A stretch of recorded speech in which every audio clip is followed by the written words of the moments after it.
Nossa percepção de adoção é influenciada por como entendemos e vemos a adoção do século XXI. Em nossa cultura, a adoção refere-se a uma das duas maneiras pelas quais as crianças entram na família, o segundo sendo por nascimento. Estes são mutuamente exclusivos. Se você entrou em uma família por nascimento, não pode entrar por adoção e vice-versa. Como crentes, experimentamos tanto o nascimento quanto a adoção. Nas Escrituras, cada termo transmite ensino espiritual distinto. A adoção, conforme apresentado nas Escrituras, refere-se à posição ou ser colocado como filhos da família de Deus. Num cenário bíblico, o filho estava em contraste marcante com os escravos. O filho ocupava o lugar de honra no lar, mas o escravo era considerado inferior. Em nossa cultura, uma criança se torna membro de uma determinada família quando é adotada. Os pais que adotam filhos conferem amor, cuidado e atenção a eles. No entanto, eles estão em desvantagem pelo fato de nunca poderem transmitir sua própria natureza à criança que é ou que foi adotada e que adotaram. Quando fomos gerados por Deus, por meio do novo nascimento, entramos na família e no reino de Deus e nos tornamos participantes da natureza divina. Você pode ler isto de uma maneira muito clara se abrir a sua Bíblia em 2 Pedro, capítulo 1, versículo 4. Na conversão, além de filhos de Deus, como temos em João, Evangelho de João, capítulo 1, versículos 12 e 13, recebemos o status elevado daqueles que são os filhos de Deus. Romanos capítulo 8, versículo 19. A palavra adoção não é usada nas traduções hebraicas ou grega do Antigo Testamento. Embora a palavra não seja usada, o conceito e o ensino da adoção são apresentados ali. Isso pode ser visto em vários contextos do Antigo Testamento. No livro de Êxodo, a nação de Israel é mencionada como sendo o filho de Deus. Você pode ler Êxodo capítulo 4, versículo 22. Isso é repetido em Oséias, o profeta Oséias, no livro de Oséias, o profeta, capítulo 11, versículo 1. Esta era uma posição de privilégio que não era desfrutada por outras nações. Este mesmo princípio de filiação também é visto na linhagem e reinado davídico, por meio das promessas que Deus fez a respeito de Salomão, em 2 Samuel, capítulo 7, versículo 14, e em 1 Crônicas, capítulo 28, versículo 6.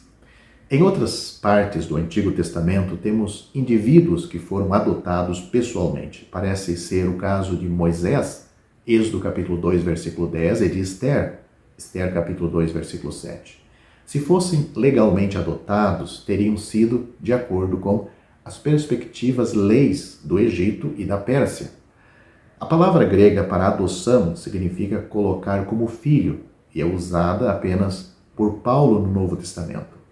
As 5 ocorrências da palavra em suas cartas, que são endereçadas principalmente a leitores de origem gentias ou romana.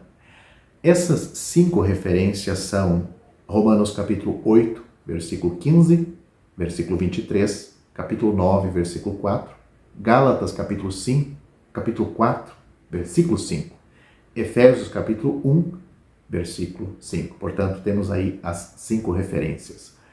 A adoção no ambiente romano geralmente não envolvia um bebê ou criança pequena, mas ocorria quando a criança atingia a idade de 12 ou 14 anos. Nesse ponto, seu caráter já estava desenvolvido e os traços e qualidades de sua personalidade podiam ser identificados. Quando ele foi adotado, ele perdeu todos os direitos de sua antiga família, mas ganhou todos os direitos como um filho totalmente legítimo em sua nova família. Ele recebeu um novo pai que tinha o mesmo controle sobre ele e sobre seus filhos biológicos. Também foi sugerido que, sob a lei romana, quando um menino era adotado, ele nunca poderia ser repudiado. O vínculo de adoção nunca podia ser quebrado. Bem semelhante ao que nós temos em relação aos filhos de Deus, aos salvos, aos que são salvos por Deus. Em tudo isso podemos ver automaticamente a contraparte espiritual. Fomos colocados como filhos na família de Deus, não por causa de nosso caráter ou qualidades, mas apesar do que éramos em nossos pecados. Recebemos todos os direitos de nossa nova família e estamos sob o domínio de um novo Pai que nos reconheceu publicamente como seus e nos conferiu os direitos de filiação a seus bens e interesses. O maravilhoso é que nunca podemos ser renegados. Deus nos deu a vida eterna e nunca vai nos tirar esta vida eterna. É isto que o Senhor Jesus afirma de uma maneira muito clara em João capítulo 10, versículo 28. Como aqueles que foram colocados como filhos, recebemos o espírito de adoção, pelo qual clamamos Abba, Pai, Romanos capítulo 8, versículo 15. Neste contexto, Paulo está descrevendo o caráter daqueles que são filhos de Deus. Eles mortificam as obras do corpo, Romanos capítulo 8, versículo 13. São guiados pelo Espírito de Deus e têm um relacionamento com Deus e o chamam de Abba, Pai. Algo que já citei aí, Romanos capítulo 8, versículo 15. O Espírito Santo é uma testemunha com seu Espírito, ou seja, com o nosso Espírito, de que nós somos filhos de Deus. Muitos usam mal esta passagem de forma arrogante para indicar a direção de Deus em suas vidas. Alguns chegaram a dizer, fui guiado pelo Espírito para fazer essa escolha. Essa direção não é uma diretriz de Deus para que saibamos como ordenar nossa vida pessoal? Está simplesmente indicando que aqueles que foram colocados como filhos são conduzidos a um relacionamento próximo, pessoal e amoroso com Deus, a quem eles podem agora se dirigir em oração como Pai.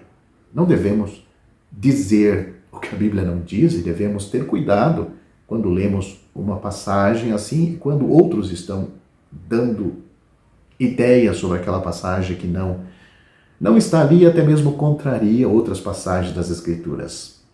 A obra do Espírito Santo denota nosso privilégio como filhos. Ele é uma testemunha no crente. Algo que temos em 1 João capítulo 5, versículo 10, para o crente e como os crentes. Pode ler Hebreus capítulo 10, versículo 15 e Romanos capítulo 8, versículo 16. Em Romanos capítulo 8, embora a adoção tenha um aspecto presente, ela também é vista como algo que esperamos e que se manifestará no futuro. Paulo escreve, e não somente eles, mas também nós que temos as primícias do Espírito, também gememos em nós mesmos, esperando a adoção, a saber, a redenção do nosso corpo. Romanos capítulo 8, versículo 23. Portanto, recebemos as primícias do Espírito, isso significa que recebemos o Espírito Santo como penhor da glória futura, e esta é a garantia da redenção de nossos corpos no arrebatamento.